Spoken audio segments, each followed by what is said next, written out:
Nag-iisip po ba kayo mga bossing ko sa kasalukuyan kung ano po mga pinakamaswerte na pwede nating ilagay sa loob ng ating pong bakuran upang sa ganon maitaboy ang mga kamalasan at tuloy-tuloy ang pasok ng swerte. Ito po mga bossing ko, i-recommenda ko po sa inyo ang ating snake plant. Ang snake plant mga bossing ko ay isa sa mga makakatulong upang sa ganon makapag-engganyo kayo ng kaswertehan mga bossing. Ako po'y naniniwala na ang snake plant na ito ay nakatulong bukod sa aking sipag at tiyaga upang sa ganon ay kaagad na makamit ang mga pangarap. Ang snake plant mga bossing ko, kung mapapansin po ninyo, ay tulis po ang pinakadulo. Inihalin tulad po yan sa pakikipaglaban sa hamon ng buhay. Inihalin tulad po yan sa isang espada. Ngayon po mga bossing, ang ating snake plant ay may dalawang kulay. Ito po ay kulay dilaw and green. Ang dilaw mga bossing ko ay for abundance, ang green is for money and for kalusugan. Mas mainam pa kapag meron kayong snake plant, ay talian nyo po ito mga bossing ko ng kulay pula na panali. At ito po mga bossing ko ay higit na makaka-attract ng swerte, lalo-lalo na tungkol sa usapin ng pera. At ganoon din po mga bossing ko ang halaman na ito. Ang halaman na ito mga bossing ko ay isa rin sa mga tawag dito ay money tree. Kung mapapansin nyo mga bossing ko ay may bilog-bilog sa kanyang dahon na nagkukulay golden po mga bossing. Ang bilog ay nihalin tulad sa barya para mabilis bumulong ang magandang kapalaran. At ang kulay dilaw mga bossing ko ay for abundance, ang green is for money and for kalusugan. Maganda po ito mga bossing ko na meron tayong ganito sa loob na ating bakuran. Proven po ito na napakaswerte.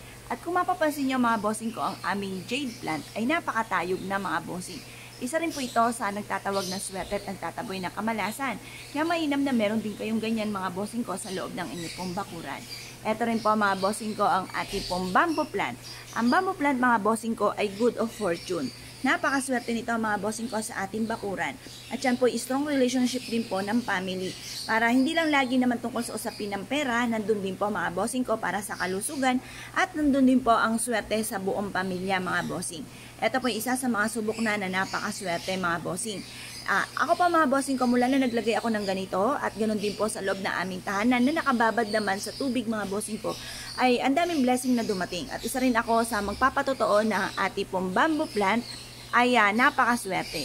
Ito naman po mga bossing, mula nang nagbigay sa akin ng ganito ang aking nanay na umabot pa hanggang kisame mga bossing ko. Yung jade plant po mga bossing or yung gantong money tree mga bossing ko ay ang daming blessing na dumating. Lalo-lalo na kung ito po ay mamumulaklak at mamumunga. Ang bulaklak nito ay parang pom-pom na kulay na bilog mga bossing. At kapag nanlagas na yung pinakabulaklak, ang magiging bunga naman po niya ay nag-o-orange. Napakagandang tignan mga bossing ko, lalo na kung siya ay napakaraming bulaklak or kaya bunga. Alam niyo po ba mga bossing ko, once na kayo po ay nagbulaklak po ang ganito sa inyong pong tahanan, ang ibig sabihin po niyan ay may swerteng darating, lalo-lalo na tungkol sa usapin ng pera. Kaya kung kayo po naniniwala at naisip po na magkaroon po ng ganito, ay mas mainam mga bossing ko na kayo po ay ilagay nyo ito sa may gilid ng pintuan ng inyong pong main door or sa harapan ng inyong pong tahanan or ipasok nyo po sa loob ng inyong pong tahanan. Proven po ito na napakaswerte.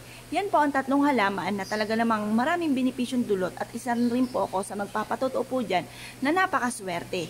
Kaya kung kayo po isa sa mga naniwala at mahilig sa mga halaman, good luck po sa inyo po lahat!